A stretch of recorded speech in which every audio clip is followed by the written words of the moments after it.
Is protein trying to kill us?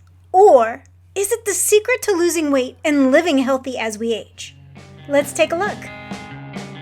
Welcome to Holistic Health Made Simple. Are you tired of chasing fad diets and endless workouts?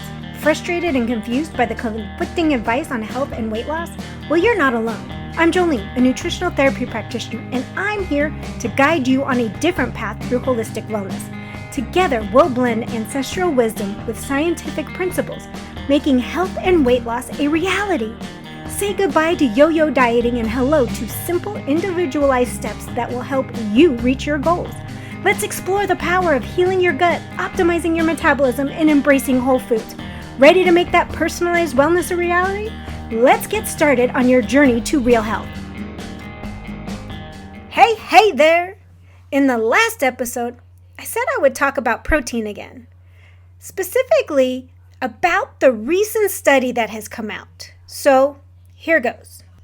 On February 19th, 2024, a study was released with the title, Identification of a Leucine-Mediated Threshold Effect Governing Macrophage mTOR Signaling and Cardiovascular Risk. The title is a mouthful, but it basically tells you what it was studying. And the more studies there are, the more the names are going to sound like this because they can't come up with a clever name like a book. They got to just spell out what the heck they're studying. So you may or may not have seen any news reports about it. They might have just framed it as new study says eating a high protein diet causes cardiovascular disease, which was the report I saw that kind of grabbed my attention. So many of us, me and my colleagues, are over here thinking, well, pooh, we're trying to get people to eat adequate amounts of protein because they're not eating enough. And now this is going to scare people away from eating protein yet again. I don't know why everybody's afraid of protein, but this study is just adding to that, especially because the average person, and I was this average person a while back, sometimes I still am, we get this news report, we get the title, and we run with it. We never really dial deep into what that study actually said or how it was performed. So what does someone like me now do? First thing I did was go to social media. But it's not what you think. I didn't go to my favorite influencer. I started trying to peek around some of my favorite scientist feeds, seeing what they were saying about it. I have a couple that are nutritional scientists, so they do go after studies like this, or at least go to explain them. Because when first thing I did, it was try to get the study, and it was behind a paywall. I do not have the finances or the wherewithal to get behind that paywall. It's quite expensive. So I didn't have access to the actual study, which concerned me because why is it behind a paywall? It's brand new. It's being plastered everywhere. So did anybody actually read the study that's reporting on it? Those are thoughts that go through my mind. So while I didn't have the study, I'm reading through some of these scientists who have access to the study, explaining some of the problems with the study. And then someone I know actually reached out to the author because she somehow dug up his email address and asked him for the study, and he was more than happy to oblige with a PDF copy. So I now had access to the study to correlate what these people in social media were saying, because they're scientists, but they also have their own biases, and what the study said, so I could see with my own eyes if what they were saying and what the study said meshed, were the same thing. So I did. I was in awe and in shock when I actually saw the methodology and how they conducted the study and how they came up with the conclusion. So, first and foremost, my mind was blown at how these researchers made the conclusion they did based solely on two feedings, one high protein and one low protein. And on top of that, I looked at what these feedings or food were. And then my head started spinning. I was like, really? Really? They came up with this conclusion based on this. The liquid meals were prepared in a scientist's metabolic kitchen, using varying amounts of Boost Plus, yeah, that stuff you buy at the supermarket, and a commercial protein isolate called Undri, which I don't know if we have there. It might be specific to the Europe. I'm not sure. But it was a combination of this Boost Plus, this Undri, which is also a protein isolate, non-fat dry milk powder, and something called Soul Carb, which is a commercial nutritional carbohydrate polymer, canola oil, and water. That was the ingredients of both feedings, both the low protein and the high protein, or normal protein, whatever you want to call it. They just adjusted the ratios of everything so they got a high protein and a low protein. Well, this isn't food. This is some random concoction that nobody would actually eat. At least I would hope nobody would actually consume as a fuel source, as a nutritional source. But okay, that's problem number one, and that's me coming from that whole food mantra. Eat real whole foods. Okay, then I saw how the testing methodology was done. So, they took the people after they were fasted 12 hours, which means they didn't eat for 12 hours. They gave them a single feeding of either the low protein or the high protein, depending on which they were testing that day.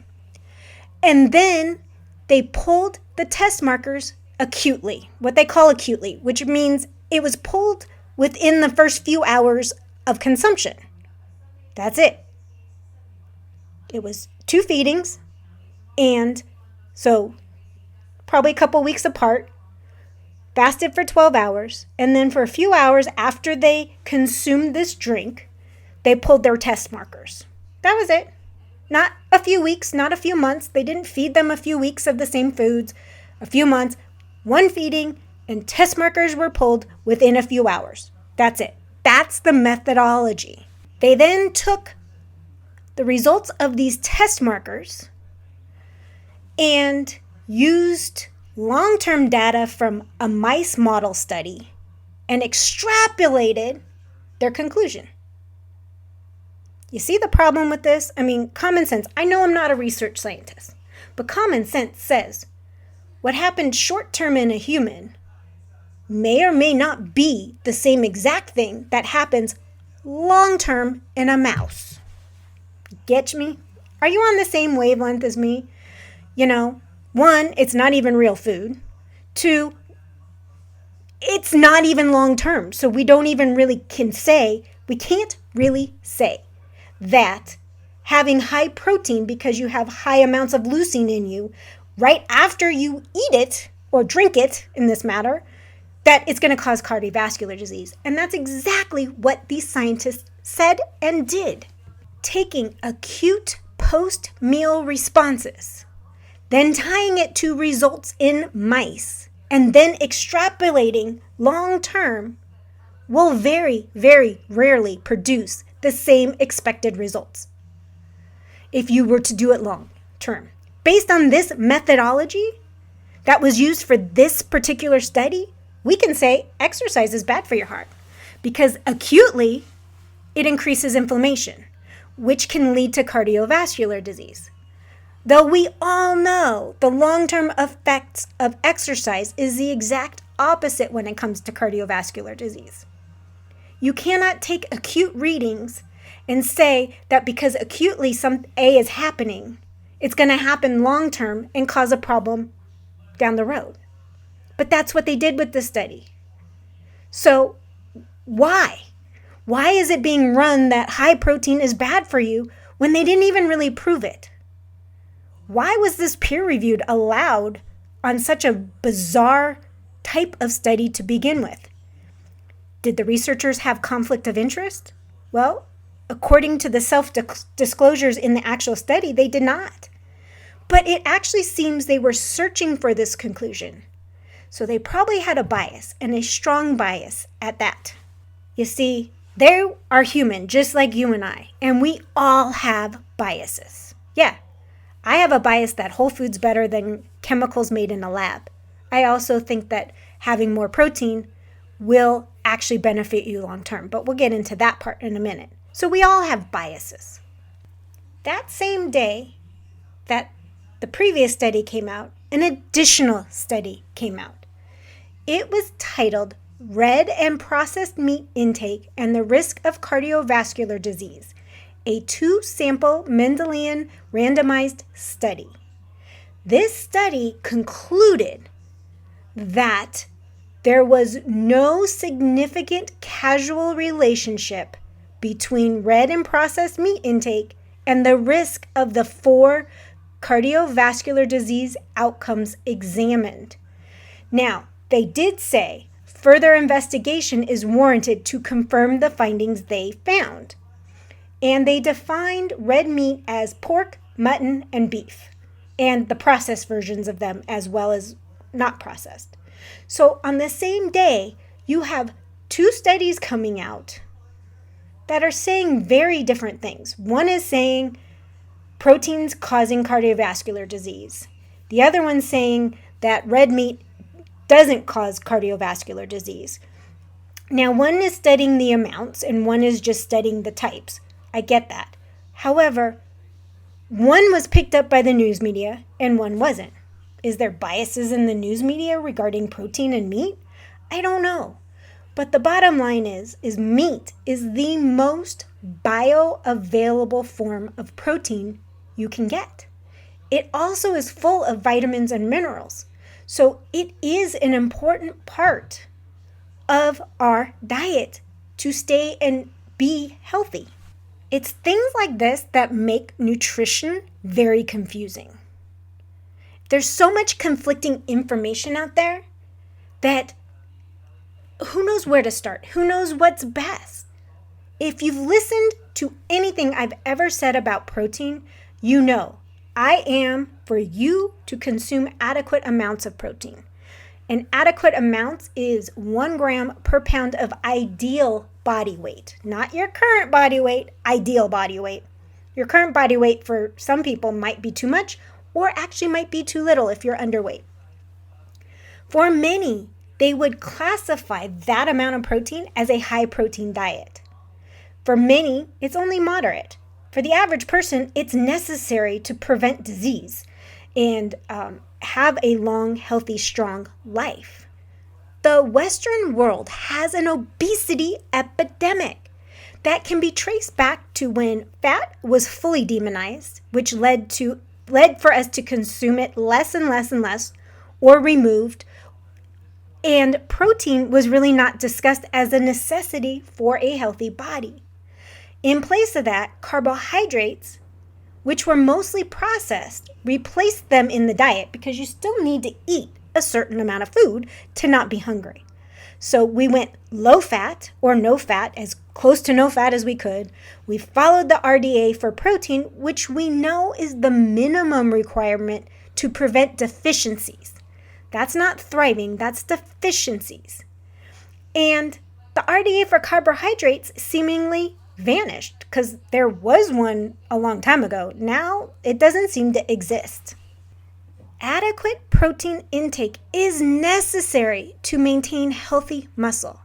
There are 9 essential amino acids out of the 20 amino acids in our body.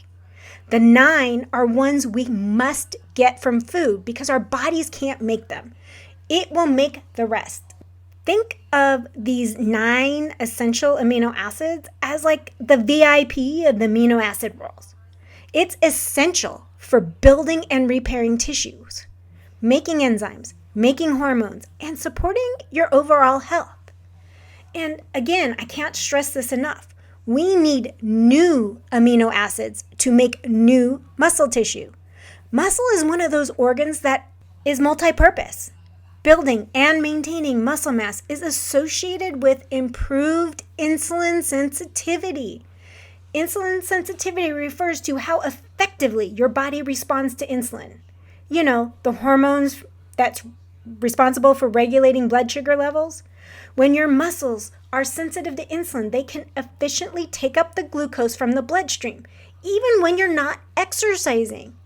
Muscle also helps prevent age-related muscle loss. Sarcopenia, It's something that we all go through and we need to fight as we age. Muscle will also help improve your bone density. It supports joint health and it enhances functional abilities as we age. We need to be strong and mobile as we age. Besides all of the fantastic health benefits of building muscle, protein also can be a secret weapon in losing weight. Protein helps with satiety. It keeps you full. After digestion breaks it down into the amino acids, they circulate in your blood and are used when needed. Often, rather than these amino acids being stored as fat, it's excreted from the body in your urine. And I don't want you to worry about kidney function. Studies show that what they were defining as a problem with high protein diets or higher protein excretion is not really affecting your kidney health. And another plus by upping your protein to adequate amounts is that it has the highest thermogenic effect of all macronutrients, meaning it takes more energy to digest it than carbohydrates or fats. This does not mean it is hard on the body. It does not mean that it lingers inside your stomach and does not mean that it takes forever to digest. What it means is it takes more energy to digest. Now, if it's actually lingering inside your body, I want you to look at stomach acid and your overall digestion because you should be able to digest it in a normal amount of time. So leaning into my bias, the secret to having health as you age is eating adequate protein, building some muscle by moving your body, and having enough fiber. Not tons from supplements, but enough for you to feed your gut microbiome. Coming from whole foods produce, basically. It's pretty simple formula. And it's the best place to start for a healthy, mobile body as you age. The earlier you start, the better. But there is no better time than starting today. And on that note, friends, I will talk to you next time. Bye! Thanks for listening in today. I hope you got some nuggets to take on your health journey. Remember, this podcast is for educational and entertainment purposes. No medical advice is being given. By listening to this podcast, you agree to the full disclaimer, which is linked in the show notes. If you found this podcast helpful, could you take 30 seconds and leave a review? Your feedback means the world to me, and it helps others discover my show. Once again, thank you for being part of my community. Until next time, have a blessed day.